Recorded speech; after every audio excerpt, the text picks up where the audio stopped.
Guys, welcome to Annapurna kitchen. So ఈరోజు నేను ఉప్మా రవ్వతో స్వీట్ చేయబోతున్నాను. ఇది చాలా ఈజీ రెసిపీ. సో స్టార్ట్ చేసే ముందు మీరు ఈ వీడియో చూసి ట్రై చేసి ఎలా ఉందో కింద కమెంట్ సెక్షన్లో చెప్పండి.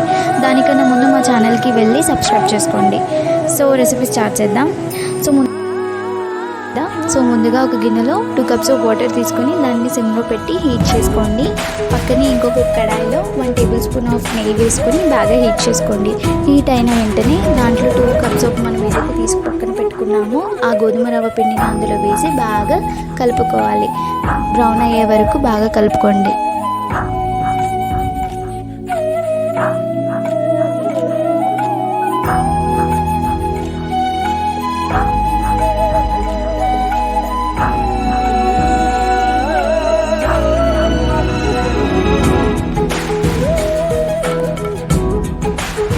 బాగా కలుపుకోండి. బ్రౌన్ అయిన వెంటనే మనం ఏదైతే నీళ్లు మరగనిస్తున్నామో ఆ వాటర్ని అందులో వేయండి. వేసి బాగా ఉడికేంత వరకు బాగా కలుపుకోవాలి.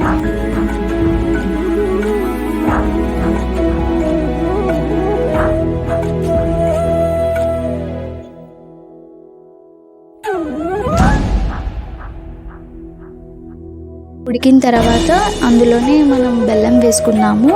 నేనైతే నల్ల బెల్లం తీసుకున్నాను. లేదు మీరు షుగర్ ఓకే అంటే మీరు షుగర్ కూడా తీసుకోవచ్చు. నేనైతే హెల్తీ కోసం బెల్లం వేసాను.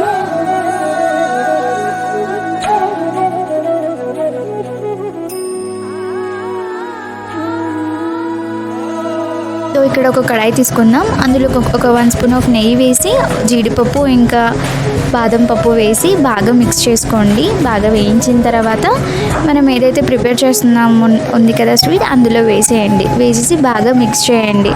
ఒక 1 మినిట్ 2 మినిట్స్ మిక్స్ చేసిన తర్వాత లాస్ట్లో ఇలాచీ పౌడర్, మనం ఏదైతే ఇలాచీ 2 అన్న తీసుకోవచ్చు, లేదా మీ ఇష్టం, మీ టేస్ట్ బట్టి.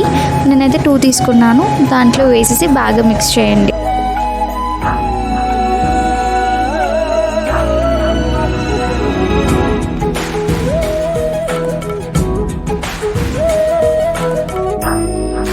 ఇది ఇంట్లో సులభంగా తయారు చేసుకోవచ్చు. రుచి చాలా బాగుంటుంది. పిల్లల నుంచి పెద్దల వరకు అందరికీ నచ్చే స్వీట్ ఇది. ట్రై చేసి ఎంజాయ్ చేస్తారని భావిస్తున్నాను. Thank you.